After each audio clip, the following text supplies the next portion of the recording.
यानी paper leak को रोकने के लिए मोदी सरकार अब एक ऐसा कानून बनाने जा रहा है जो केवल परीक्षा को ही डील करेगा। बीएनएस की धारा से अलग एग्जाम रिलेटेड क्राइम के लिए अलग कानून बनाने जा रहा है।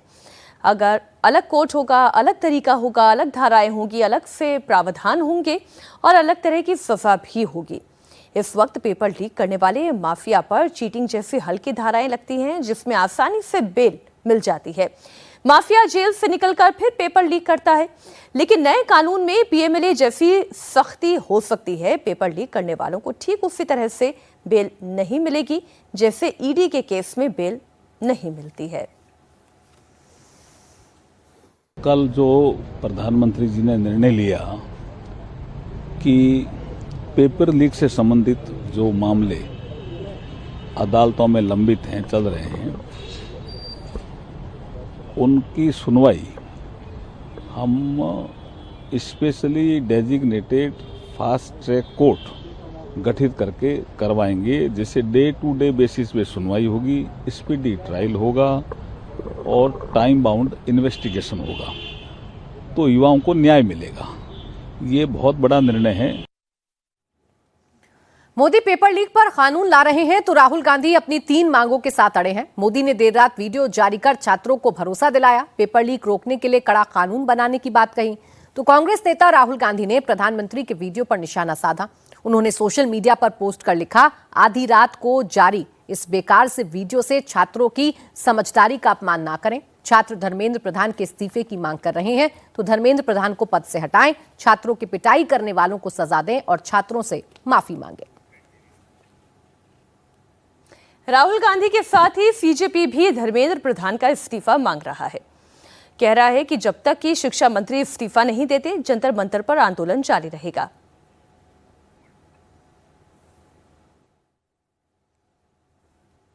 ये हम साफ कर देना चाहते हैं कि ये आंदोलन तब तक नहीं रुकेगा जब तक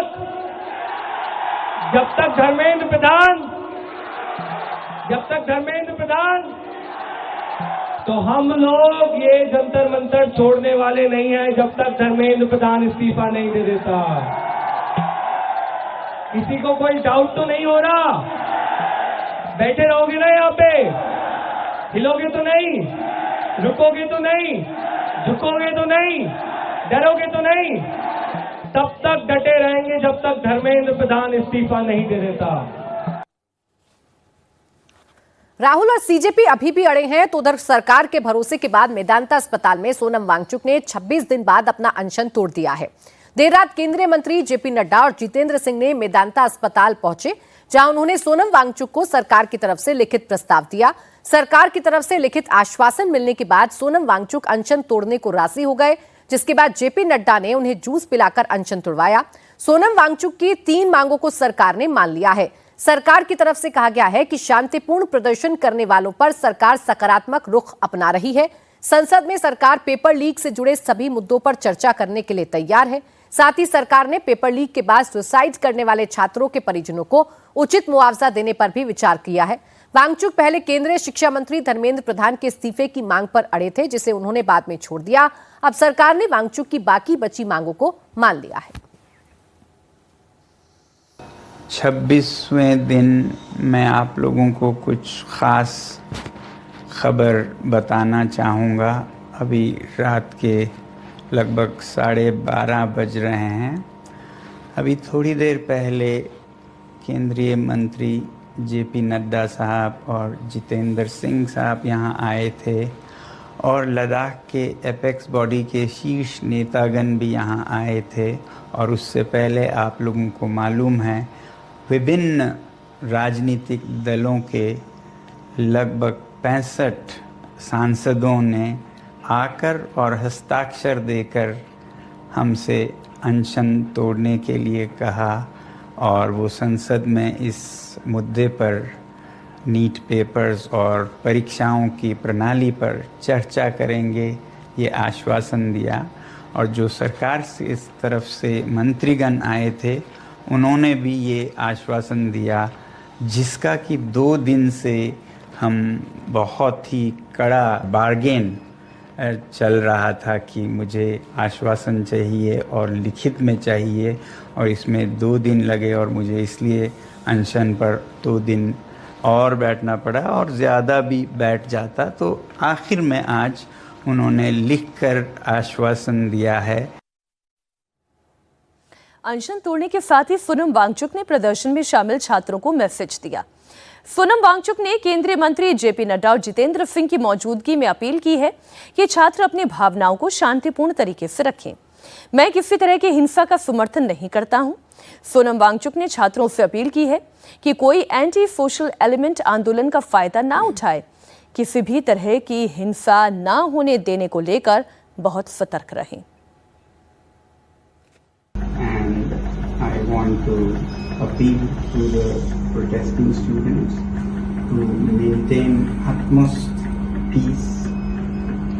To express their feelings is a legitimate thing, but I do not approve violence of any kind, and allowing any antisocial elements to take advantage of this is not acceptable to me. It should be a genuine demand by genuinely concerned people, in this case youngsters. So with that being fulfilled, I am grateful and I will be happy to break my fast. केंद्रीय स्वास्थ्य मंत्री JP Nadda और केंद्रीय राज्य मंत्री doctor Jitendra Singh ने अस्पताल पहुंचकर सोनम वांगचुक को सरकार का आधिकारिक लिखित आश्वासन पत्र सौंपा और पढ़कर भी सुनाया। जेपी नड्डा ने कहा, शिक्षा प्रणाली और परीक्षाओं में पारदर्शिता और सरकार की जवाबदेही तय करने के लिए संसद में इस मुद्दे पर पूरी बहस और चर्चा होगी, ताकि भविष्य में ऐसी घटनाएं दोबारा ना हो सकें। Government side, government is positive on not registering cases against those protesting peacefully at Jantar Mantar in Delhi and those participating in the march to the Parliament on July 20, 2026. The government has already assured threadbare discussions to find solutions to paper leaks and educational reforms for exams in the Parliament. Besides, the government is also positively considering suitable compensations for the suicide victims of recent NEET paper leaks. ये हमारे side से आपके side वाला आप पढ़ेंगे या पढ़ने की जरूरत नहीं है।